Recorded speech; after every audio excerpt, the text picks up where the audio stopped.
أنت لو نظرت إلى هذه الحياة تجد أناسا كثيرين عاشوا ظالمين وماتوا ظالمين، عاش ظالما وكافرا إلى آخر لحظة في حياته، وتجد أناسا عاشوا مظلومين وماتوا مظلومين إلى آخر لحظة في حياته، تجد أناسا أطلقوا لأنفسهم الشهوات والملذات إلى آخر لحظة في حياته، وفي المقابل تجد أناسا عفوا أنفسهم وضبطوا جوارحهم إلى آخر لحظة في حياته.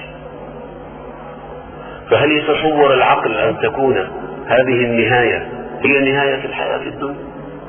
لو كانت هذه النهاية هي النهاية الأخيرة لقصة الحياة كما يقال لكانت الحياة عبثا لا معنى له.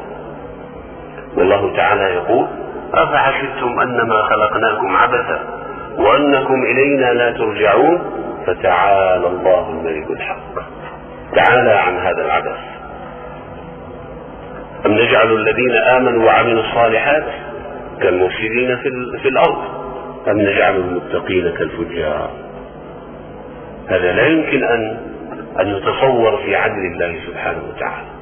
فالعقل يدل على أن بعد الحياة حياة أخرى يجازى فيها المحسن على إحسانه والمسيء على إساءته.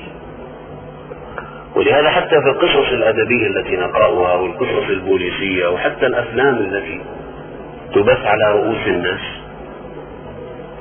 إذا اطلعت عليها وجدت في النهاية أن المجرم ظل على إجرامه وعلى قوته وبطشه وجبروته، والمظلوم ظل مظلوما كما كان في بداية القصة، وقالوا لك هذه آخر حلقة في هذا المسلسل أو في هذا الفيلم أو في هذه القصة.